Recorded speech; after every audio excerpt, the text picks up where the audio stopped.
नमस्कार शेतकरी मित्रांनो, शेती आली म्हणजे वेगळी पिके आलीच. त्यामध्ये प्रामुख्याने अनेक मोठ्या प्रमाणावर पिकांवर किंवा फळझाडांवर अनेक प्रकारचे कीटक आढळून येतात. त्यातील काही कीटक पिकांची नासाडी करतात, तर काही शेतकऱ्यांचे मित्रच असतात.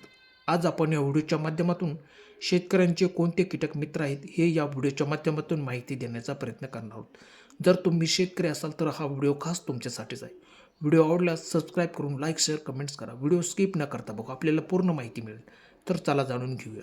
लेडी बर्ड बीटल हे कीटक अनेक पिकांवर दिसतात आणि ते रस शोषण करणाऱ्या कीटकांना म्हणजेच मावा, तुडतुडे, पांढरी माशी, फुलकिडे यांना हा लेडी बर्ड बीटल या सर्वांना खाऊन टाकतो आणि आपल्या पिकाला रस शोषण किड्यांपासून वाचवतो. त्यानंतरचा पुढचा आहे ग्रीन लेस विंग. या कीटकाला हिरवा जाळीदार पतंग असेही म्हणतात. या कीटकांच्या अळी प्रौढ अवस्था या मावा, पांढरी माशी, तुडतुडे, कोळी, फुलकिडे, पिठ्या ढिकून, खवले किडी यांचा हा पूर्णपणे नायनाट करून टाकतो. त्यानंतरचा आहे ट्रायक्रोग्रामा. हा एक परजीवी कीटक असून त्याच्या अनेक प्रजाती आहेत. नुकसानकारक किडींचे जैविक नियंत्रण करताना आढळतो. त्यापैकी ट्रायक्रोग्रामा चिलोनिस ही एक मुख्य प्रजाती आहे. त्यानंतरचा पुढचा आहे ब्रॅकॉन.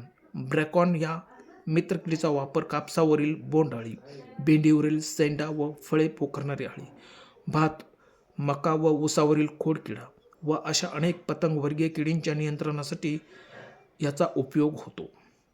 त्यानंतरचा आहे मायक्रोमस.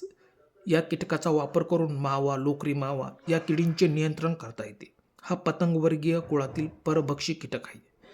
पुढचा आहे यनकार्शिया. हा कीटक भाजीपाला, फळपिके, फुलपिके व पॉलीहाऊसमधील पिकांवरील रसशोषण किडी, पांढरी माशी, मावा यांना नियंत्रित ठेवण्यासाठी याचा उपयोग होतो. शेतकरी मित्रांनो, त्यानंतरचा आहे अपेंटॅलिस. भाजीपाला व पिकांमधील सेंडा व फळे पोखरणारी अळी, ऊसावरील खोडकिडा, घाटे अळी किंवा बोंडअळी यांच्या नियंत्रणासाठी या कीटकाचा उपयोग होतो.